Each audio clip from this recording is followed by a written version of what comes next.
Hello, everyone out there in the wrestling world. This is the day after WrestleMania 33.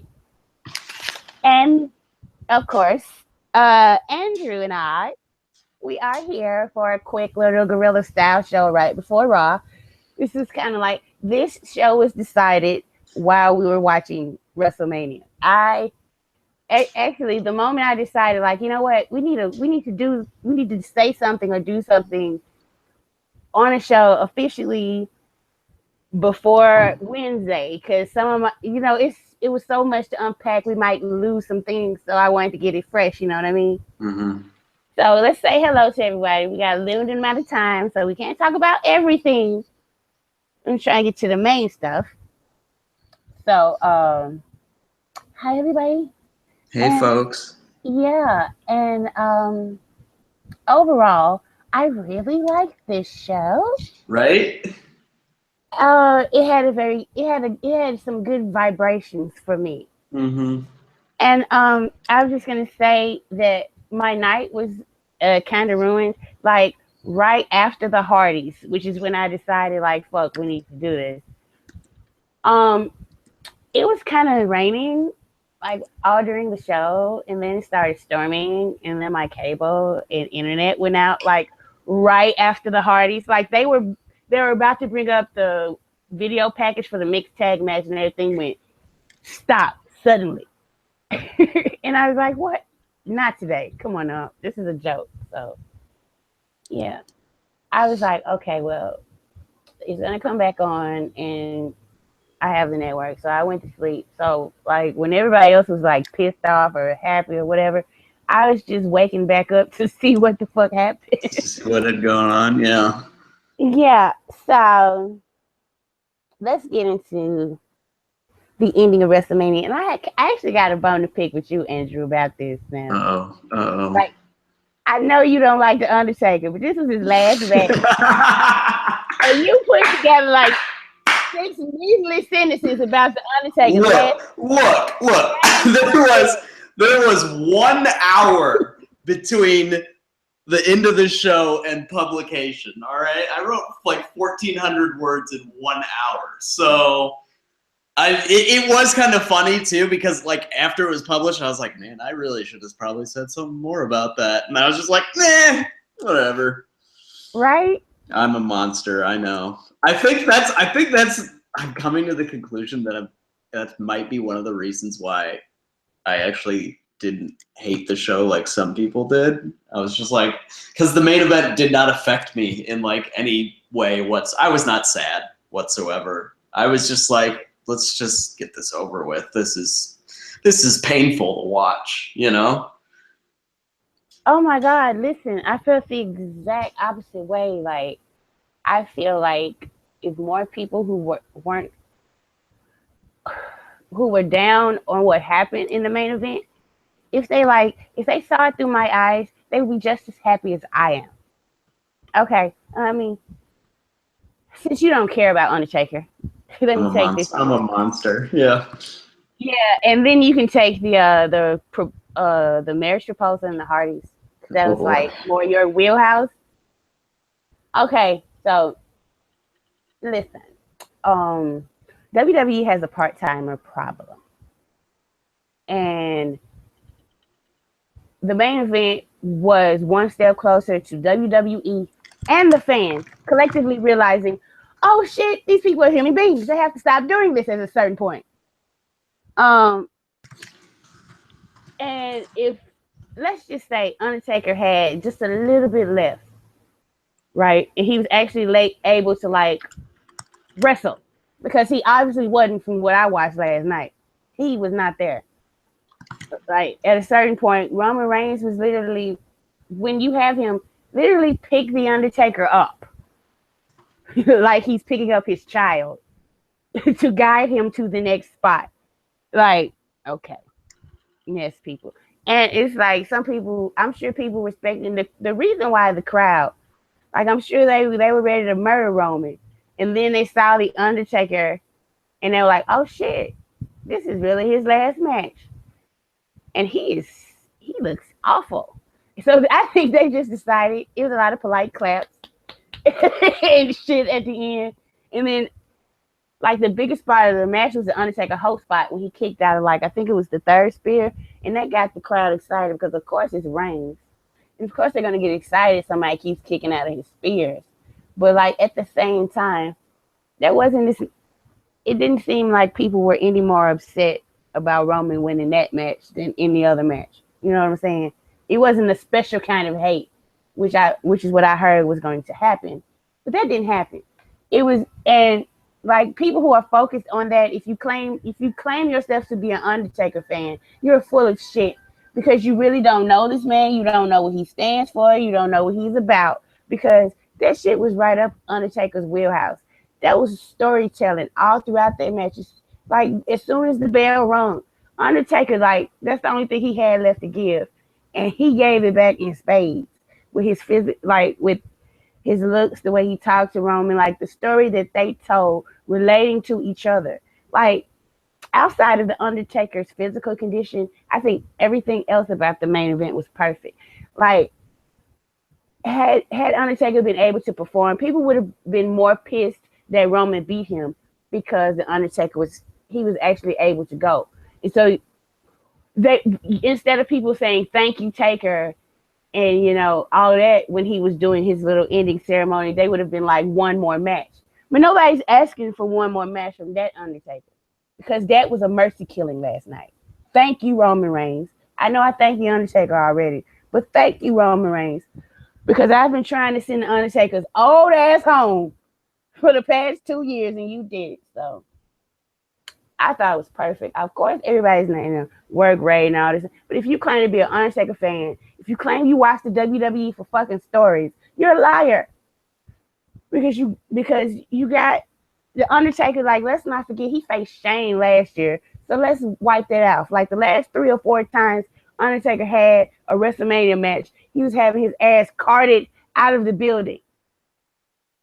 He was able to go home on his own accord last night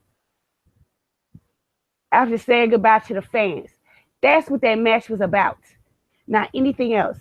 And if you didn't see that and you didn't recognize that and you did not appreciate what the fucking Undertaker was trying to give you as his last hurrah, you're not an Undertaker fan and you're a fucking complainer. And go have a seat in the corner because we're done with that. Vince don't listen to you anyway. He's actually trying to listen to us fans who actually want to be entertained. All right. So I guess we can move on from that because you don't really care, huh? I mean, it was as soon as the tombstone spot happened, I was just like, oh man, like how sad is that? And I knew people were gonna start. How are people like? How do I knew. How do you claim to be a? This is another thing. How long have you been watching wrestling? That yeah. Roman Reigns could have saved that. He's just not strong enough. Man, suck my dick. let me see you carry the Undertaker through a fucking match, and it not be a complete and utter abortion. And there's actually something there. As long as they got some highlights to put in Undertaker and Roman Reigns reels, which they do, it's fine. It's fine. They got a couple of highlights, spears to the table, the whole little exchange at the end. It's cool. But Undertaker legit on that last spear, it was so sad because Roman was just going to run into the ropes and spear him. But Undertaker wasn't ready for it, and you could tell because Roman halfway broke character. He ran into him. And it looked like Undertaker was going to topple over. Roman grabbed his hands to stop him from falling. Then ran into the ropes again and speared him the last time. And like, if anybody thinks that picture of him is a shoot backstage where he's all mopey and dopey and all that, like, why would he be?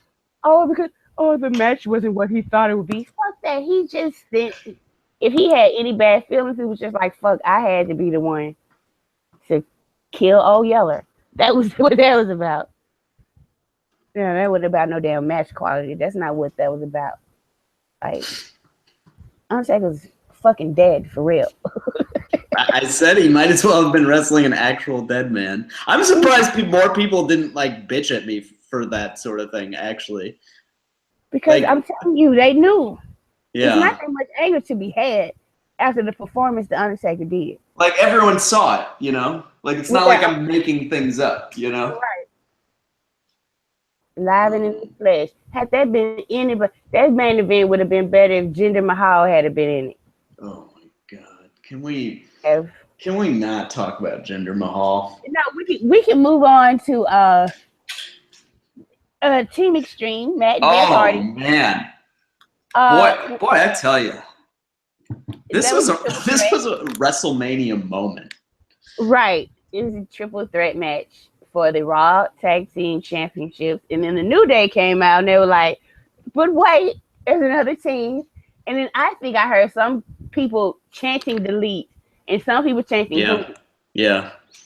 And so when they came out there and they looked like they were in their gear, I was like, I'm a smart fan. So they're not finna fucking wrestle.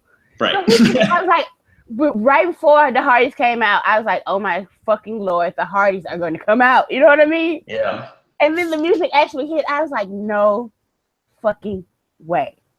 First of all, my first thought was LOL TNA, right? Right? Seriously.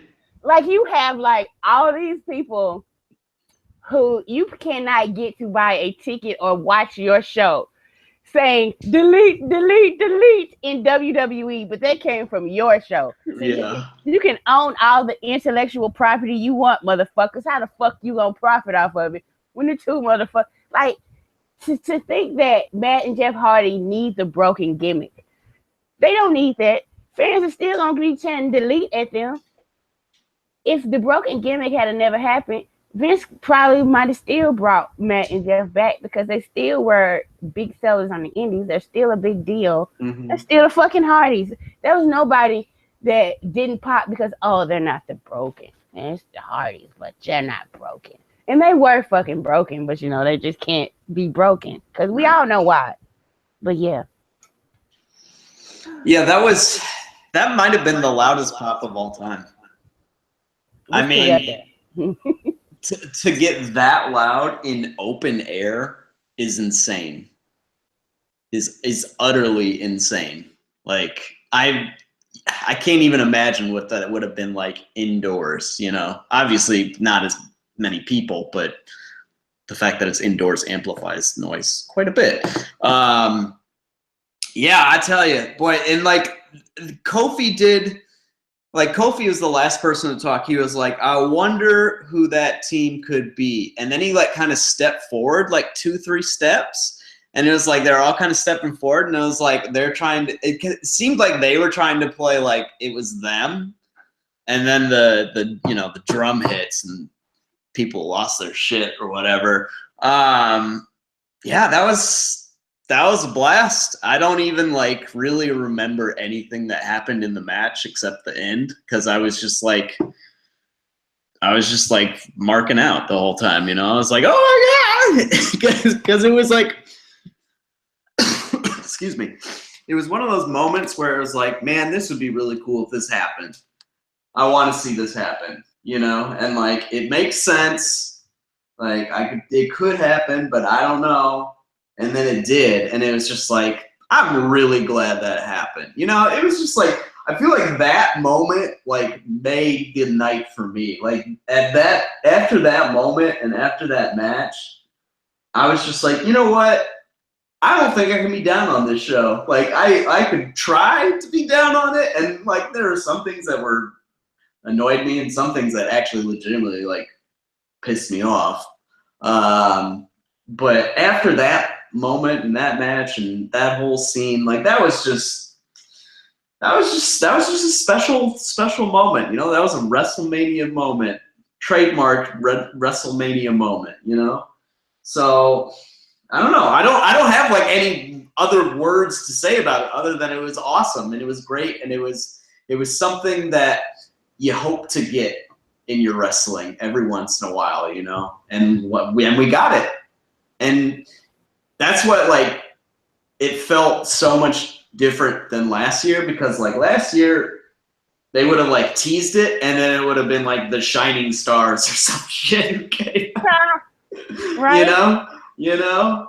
But this year it was like they were just on point, mostly with most of the results and I don't know, and just the flow of the show. It worked pretty well. So props to WWE for pulling that off. Props to I actually had something in my now that just popped back in my head. I was kicking around a thesis in my brain earlier today about how like WWE's new philosophy is like bet on yourself, which is what Tommaso Ciampa or whatever said when he's like, I bet on myself, when he left Ring of Honor and look what has happened. But it's like WWE is really taking the approach of people who go elsewhere or, take risks or, do something to get themselves noticed. And they're like responding to that more than WWE is just like taking their cookie cutter, whatever they have in mind. They're responding to people who are doing good work. And you can see that in like the women's division too. Like that whole thing has been like a generation of women betting on themselves to like actually change women's wrestling, and they did it. And all these indie wrestlers coming in, Ciampa, Gargano, the Hardys now, Drew McIntyre, which was his smile and mug at TakeOver was a hoot. Like they showed him, and everybody was like all caps, Drew, freaking out, But yeah, so I don't know. It seems like WWE is kind of, and then excuse me, and that's one area where we can actually give all hails, because that is Triple H's department, is talent relations, and he's picking up people who are making themselves get noticed. So props for that they're taking what the larger wrestling world is offering, and sure, it's WWE, so they're gonna vacuum up whatever they can, huge corporation or whatever, but they're offering a whole lot of different stuff now, and that's different than the company that I've known basically my entire life. Yeah, it's really good to see, and like it gives you some excitement. It's not gonna be always the monotonous shit, and they're gonna let some cool shit slip in there. So that was good to see. Okay, let's talk about it happened. He did it! Yay! Like I'm a total Bellas, total Divas viewer. So the fact that John Cena actually proposed to Nikki.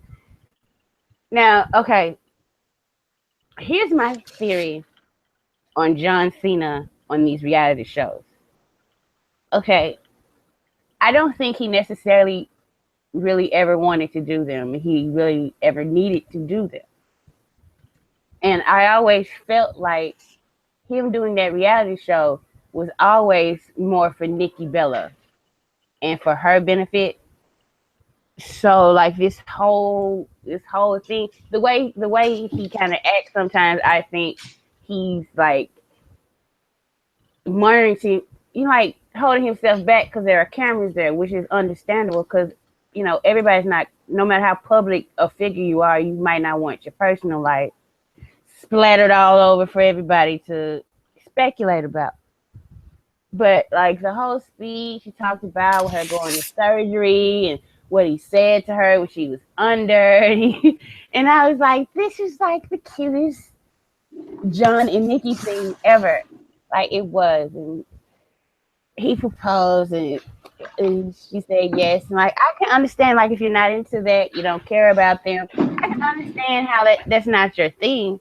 But like I also don't see how you shit on that. Like it's people who love each other. Who cares if you understand or not? Like it's certainly people that I've known. Like I don't see what they see in each other, but like I'm not gonna hate on them. That's their love.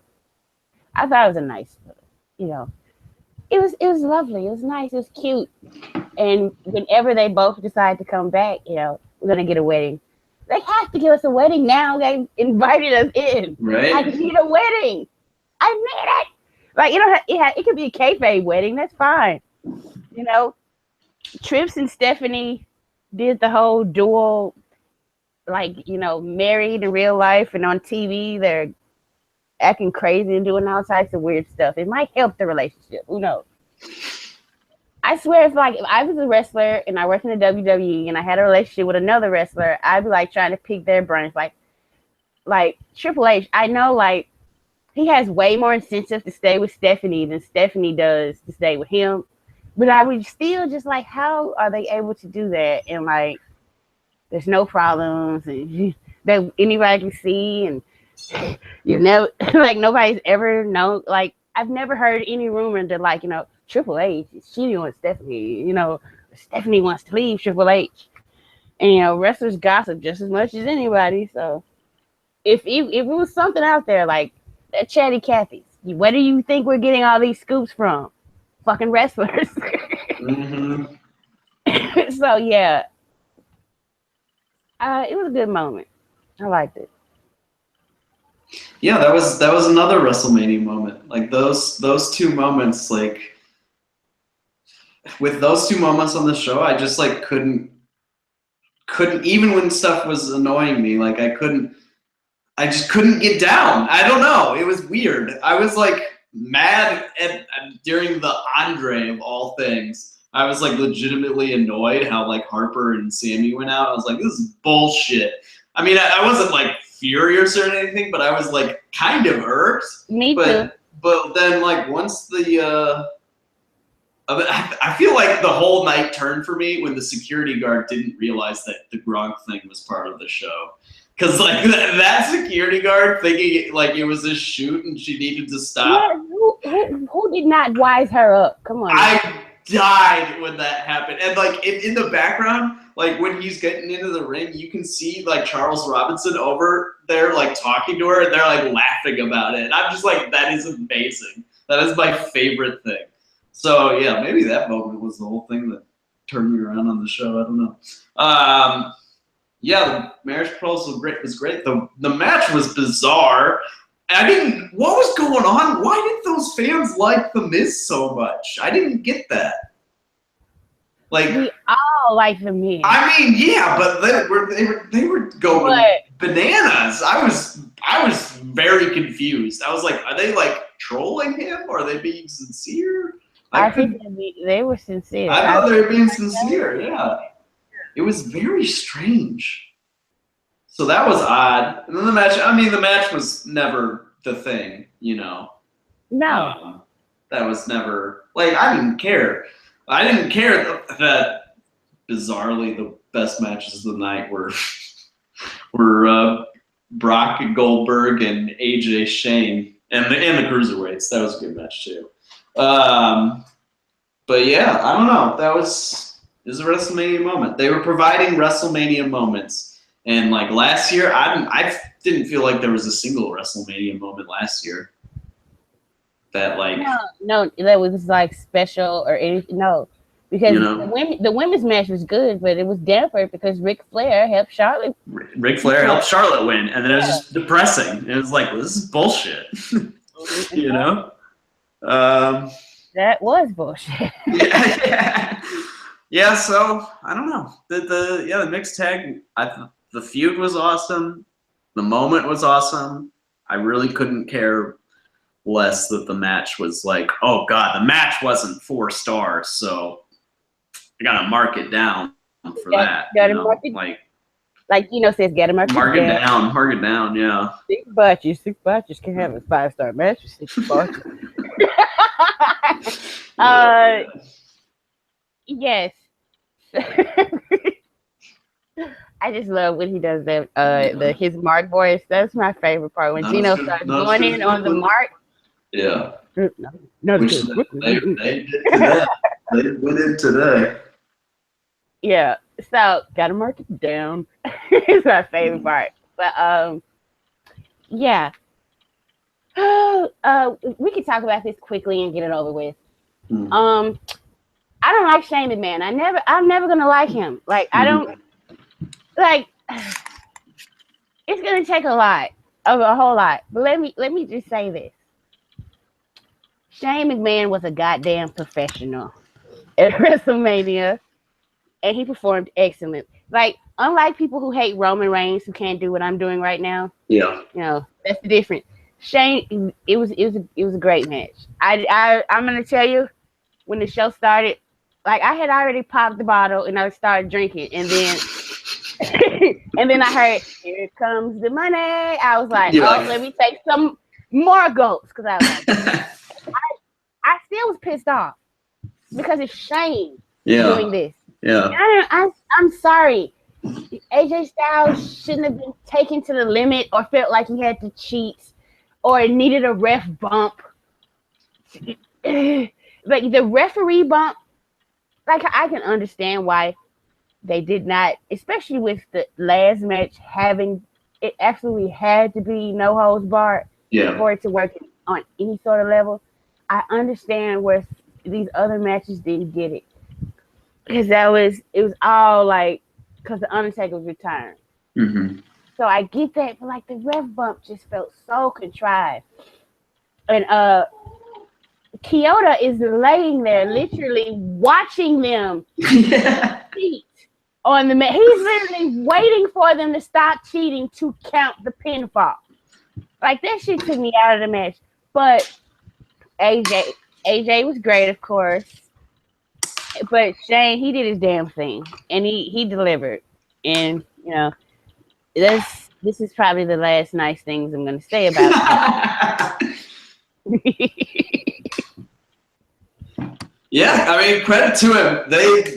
They brought the house down with that match. That was great. Like,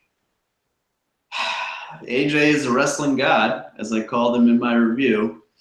And Shane did his part. Like, his transitions, I mean, clearly AJ's helping him with that shit, but like his transitions when he's doing the grapple fuck stuff, they were all right. Like, you know, it was like Shane kind of put in a better wrestling performance than like 75% of the people on the card, like, which is not saying a whole lot for the rest of the card, but I don't know.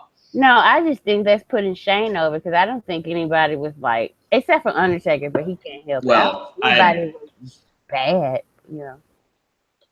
Well, I'll tell you, the Orton Wyatt match was. Yeah, we're gonna get to the championship matches. Like we're just covering like the really big things, but yeah. Yeah, that was atrocious. Yeah, I love the great opener. It was a great opener. And I really like the cruiserweight match too. We don't need to go into it, but I love the bit of Neville using the eye gouge when Aries' whole thing. Mm-hmm. When Aries' whole thing had been, you know, thumb to the eye and had the eye injury. So that was a wonderful piece of storytelling. Yeah, that was a good bit of business. Yeah, so let's get to the championship match. Yeah. Let's get to those championship matches, shall we? I knew it was a mistake to take Luke Harper out of this. Yeah. Like I knew it. And like that's why I really wasn't panicked. It was so much other stuff WrestleMania had for me.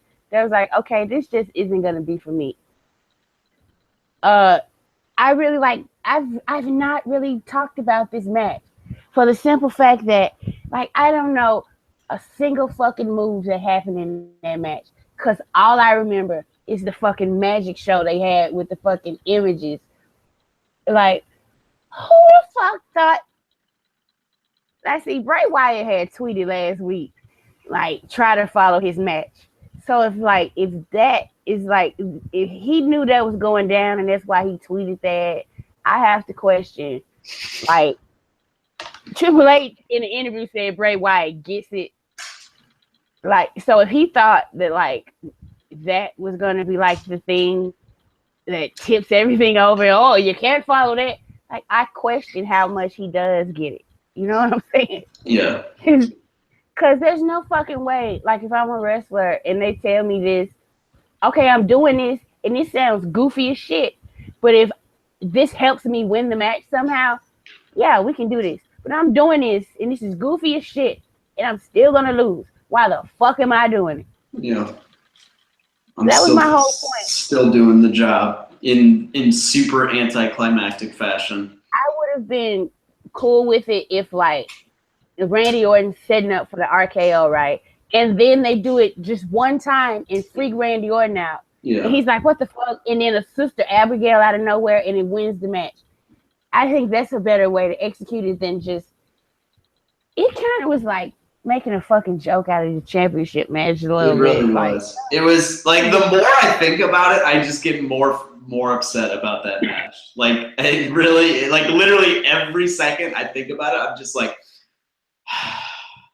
this fucking match. It was bad. The feud had like, I wrote the preview for it for this match, and like it was like late Saturday night, very early Sunday morning.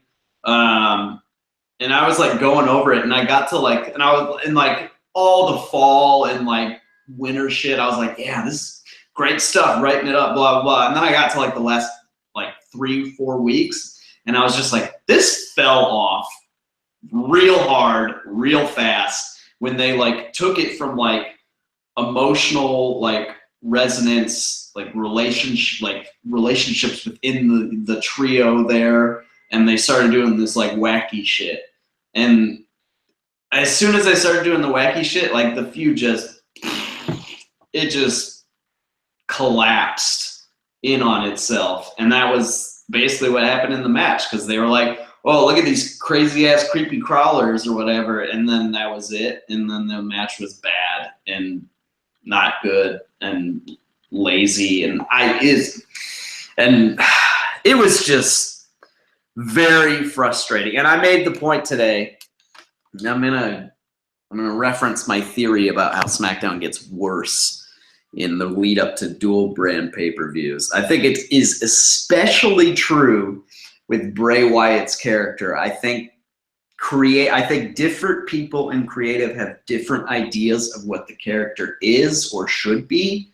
And for the longest time, like, you know, it's one thing, and then all of a sudden it becomes really hokey and over the top and stuff that in 2017 does not work whatsoever. And I think that is an indication that a different part of creative is all of a sudden starting to pay more attention to Bray. Because like, there's weird stuff, like he always calls himself a god or whatever, but it comes across like he's delusional, like a delusional human or whatever. And you can do like some psychological angle there about how he's like damaged because of what happened with Abigail, or, you know, or what he's imagining what happened with Abigail, or, you know, something, whatever. But then it becomes like wacky supernatural shit. And I don't think those two aspects of Bray like connect whatsoever.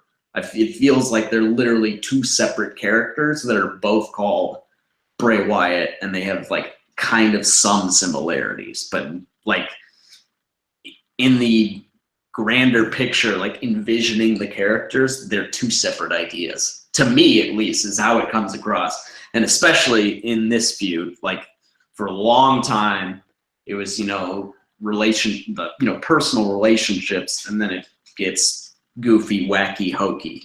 So that really frustrated. The match, when it ended, I was just like, that was bad. And then it was literally like every minute that went on, I was just like, I can't believe that I went so heavy into this feud. I was like so into this feud and so like excited for it, and then it just wet fart all over WrestleMania, and it was just the worst match of the night by far. And it was very disappointing. Like it felt like I was a parent talking to a teenager, and I'm like, I'm not mad at you, I'm just very disappointed. Like that's how I felt about the match and the feud after it. You know, I was just like, come on, guys. And now like bland Randy Orton face champion, I'm not looking forward to that whatsoever. Well, hopefully AJ just puts his radar gun on him and just beats him. Something. Yeah, just put the title back on AJ. Shit. Please, now that this WrestleMania bullshit is over, can AJ get his title back? Seriously. Okay, let's move on to my personal match of the night. And I didn't give a two shits about this, and like I really wasn't emotionally invested. But looking back on it, actually watching the match, fun as all fuck. Goldberg versus Brock, and it's fun. It was fun because first of all, Brock had his working trunks on. Mm-hmm. He was ready to work. Maybe because he didn't have to work that long. Who knows? Uh, he starts off with the three suplexes, and then he comes up and he's like, "Yeah!" And as soon as he turned around, boom, spear. And I was like, "Oh shit, we're off to the races, goddamn it!" Right? Yeah.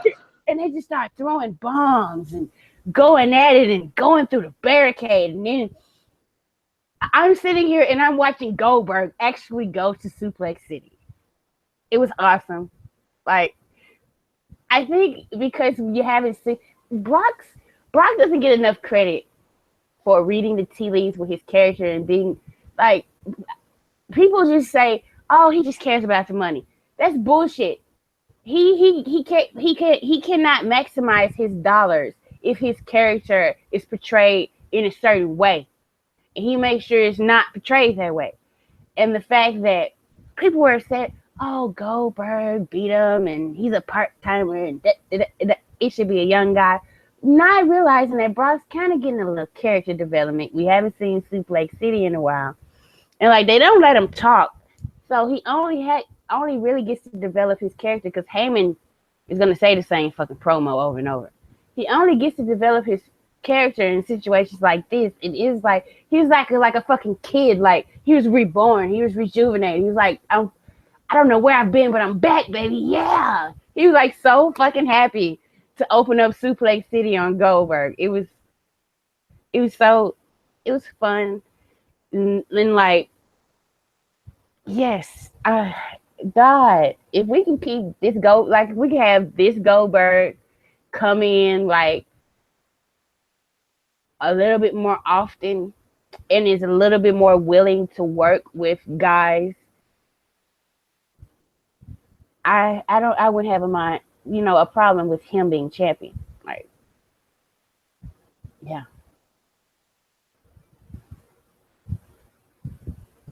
Yeah, it was a lot of fun. And like they did the thing where it's like the three Germans right off the bat, and you're like, "Oh, I know how this is going." And then all of a sudden the next thing you see is two spears, and you're like, "Wait, do I know how this is going?" You know, like, and then the spear through the barricade, and you're like, "Wait a minute." Like, wait a minute. What's going on here? Do we certainly have this right? But yeah, it was great. It was a great little spring. After it, I was like, they just went right from the start. Go, go, go. And they never let up. And it was just, 4.5 minutes of trading bombs. It worked real well. It was surprisingly good. I did not expect it to be anything whatsoever. And after it, I was like, I'm glad I watched that, I was like, that was fun. Yeah, the whole little feud, like, if you condense it, it's been a fun little feud, It didn't take up too much of anybody's time. Had some 3 good moments: the Survivor Series moment, the Royal Rumble moment, and now WrestleMania. And those guys came in, they did what the fuck they were supposed to do, and got the crowd. Like, as far as like match, the crowd caring about which match. If the Undertaker wasn't retiring, this match should have definitely went on last because it's the one the crowd gave a fuck the most about. Hardy's excluded. Right. Which, you can't really. Yeah, that's not happening. Yeah. So, yes. Now, I want to talk about the 2 women's matches. I don't really care about the Raws, but, I feel, just to be fair, we can talk about that. But I just wanted to. I was a crying baby, and I didn't expect myself to be crying. And, when I woke up, I already found out the results before I saw the show. Mm-hmm. The results of the match I didn't see, so I knew Naomi won. And, I'm watching the entries.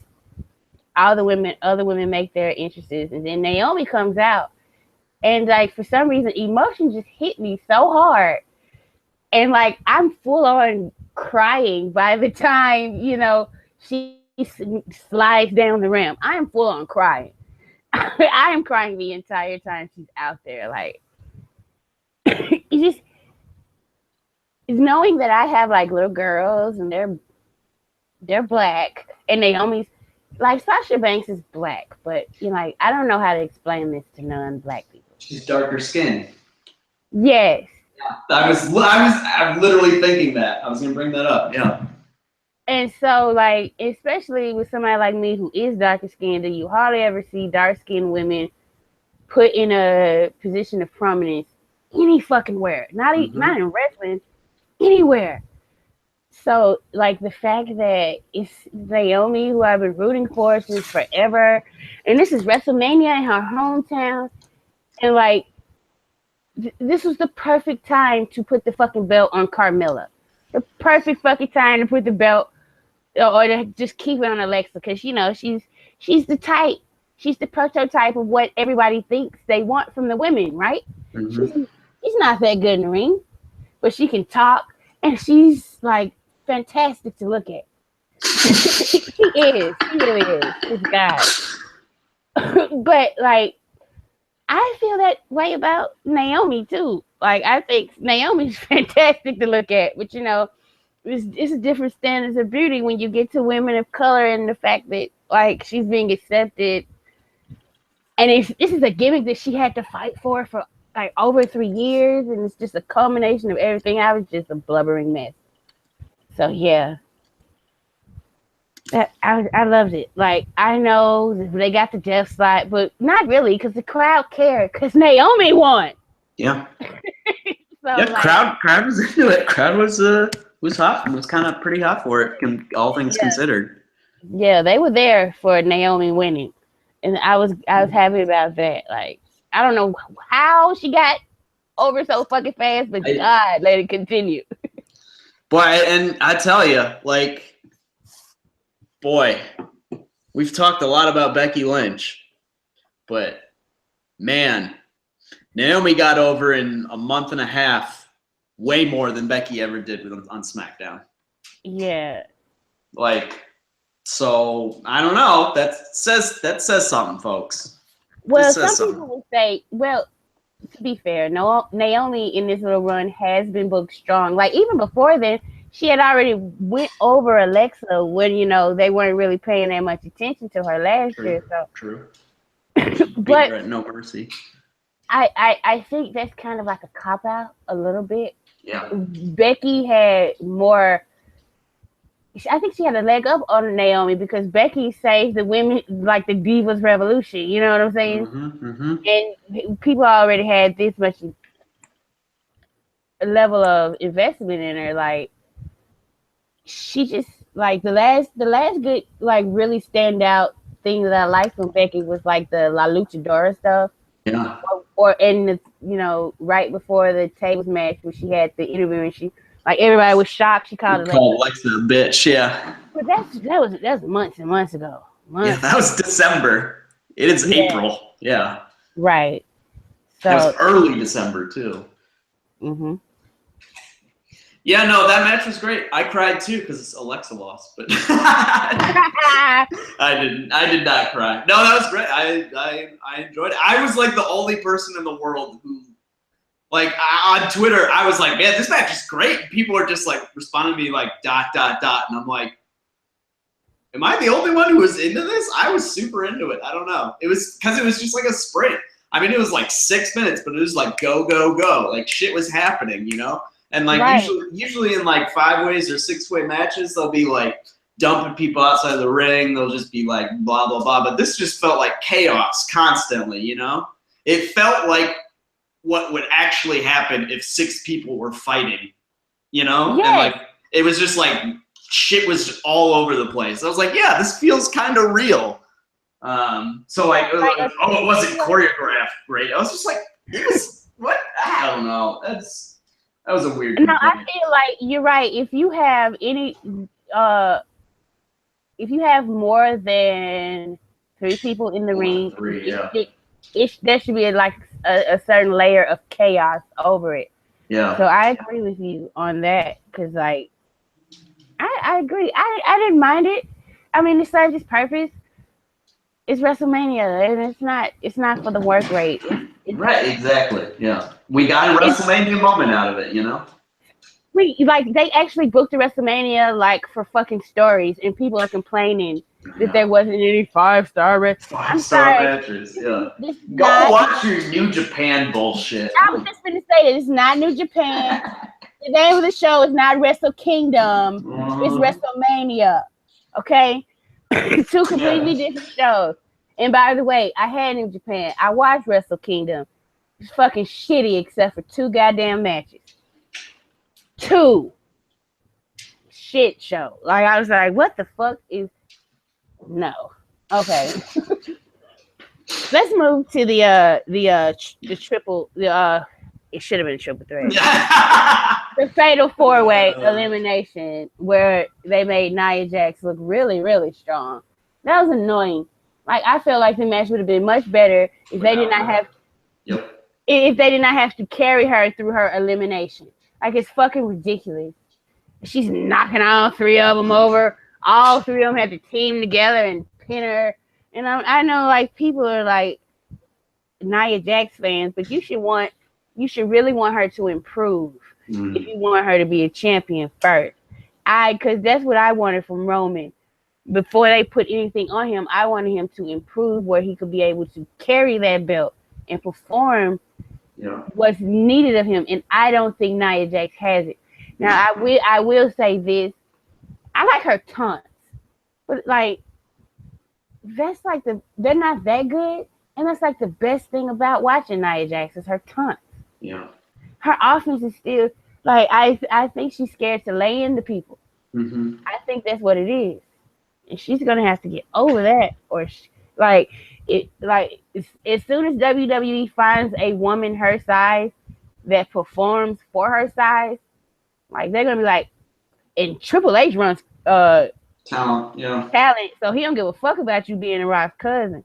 Yeah. Yeah, right. Seriously. He really doesn't. So I'm just saying I don't see Nia Jax being in many more WrestleManias if this doesn't improve. Mm-hmm. But like other than that, like the story didn't match up. The story of the match didn't match the story that they have been telling whatsoever. Did we ever really get like Sasha Bailey? I think I know why they're saving that, but I still think they could have teased them being the final 2 and have like a 5-minute little something or another and still have Bailey go over, and that would give a better catalyst.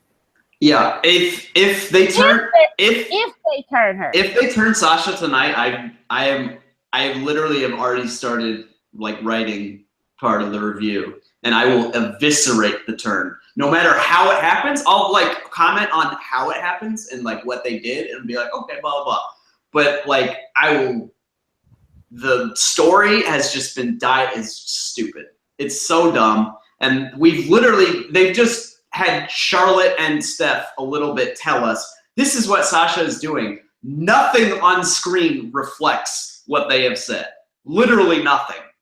There's not been a single moment where it's like, you know what? I think Sasha might be up to something here. It's like they're just like friends. There's nothing there. There's nothing in the direction that is getting Sasha Banks across as having some like mastermind plan to get the title back, from Bayley because she thinks Bayley's a bigger mark.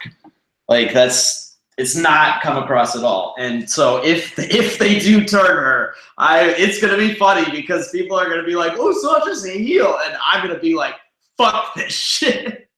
Me of all people is gonna be like upset about it. It's gonna be quite entertaining. I'm not gonna lie. Yeah, I don't know. It just. The way they got her out of the match, the crowd deflated instantly. You could feel it. Crowd was just like, when Sasha was gone, they were like, "Oh fuck!" They were like, "God damn it!" They thought Charlotte was gonna win. Yeah, right. Like even still, they wanted a Bayley Sasha. They wanted something. Like, even if it was like face to face, they wanted something. Like, that's Orlando's two NXT girls, you know? Like, right. They wanted that and they didn't get it at all. So then like the elimination was dumb. Like, there's no story beat that they like derived from Sasha's elimination. It was just like, oh, she just hit an exposed turnbuckle. There wasn't like, oh, it was like an accident with Bayley, you know, and like then they can bring that up or whatever, you know, something like that, or you know, or it was just lazy. The whole thing was lazy, and the whole match was paced. The rhythm was weird. Like the time, like half of the match was like getting Nia out, and then like the last half of the match was getting Sasha and Charlotte out, and it just I don't know. It didn't work. It didn't connect for me like at all, like whatsoever at any point really. Like I like the tandem moves on Nia were cool. It's like, oh yeah, this is cool stuff, but like just that, you know, it would have made more sense if Charlotte and Sasha would have come down during the no DQ match on Raw like 2 weeks ago or whatever and tried to stop Nia from getting in the ring, because then they knew. So funny to me, right? Because I'm sitting here and they're all like working together, and I was like, well, what the fuck was this mentality when she was trying to qualify in the no disqualification? You could have both come down with fucking chairs and wailed on her for 10 minutes. Like, this would have been so unnecessary had you paid the fucking attention. So like that disconnect is so frustrating, and Raw does that so much. It really does. SmackDown does it too, but Raw does it a lot more. Yeah. Yeah, this match annoyed me. Yeah. God, how did I give this show an A-? I'm a monster, huh? Yeah, some people. You had complaints, so you couldn't possibly give it. Like, yeah. I guess when you review a show, you're not supposed to be a fan. You're supposed to be an expert and do everything according to a graph and charts. And it's fucking entertainment. Those grades don't mean shit. Right? They literally mean nothing. Right, God. Like, seriously, somebody on my Raw review, like, I gave the Go Home show a 7.5. I didn't think that was good. And some dude just kept obsessing. Like, he thought it was too high. This is shit. How could you do a 7.5? You must have never watched wrestling a day in your life. And I'm like, suck my dick. Seriously. Come on. Go write your own review. Why the fuck are you that bothered by my positive opinion? Jesus Christ. Like, we gonna have to start doing better, fans. Like, if you literally cannot find enjoyment in WrestleMania and it's the one of the worst ever, please do the rest of us fans a favor and stop showing up, stop coming, stop watching. Like, fuck it. Like, I'm trying to actively go out and get WWE fans, so we don't need you. Yeah. We'll make it shit. Fuck that shit. But yeah. I love the show. I wouldn't give it a grade. I don't know like what to grade that. I was entertained. Yeah. And I liked it, and then to like see like one of my favorite wrestlers get to end and retire on his terms. Like, I know when I would have preferred this to happen a lot sooner, actually.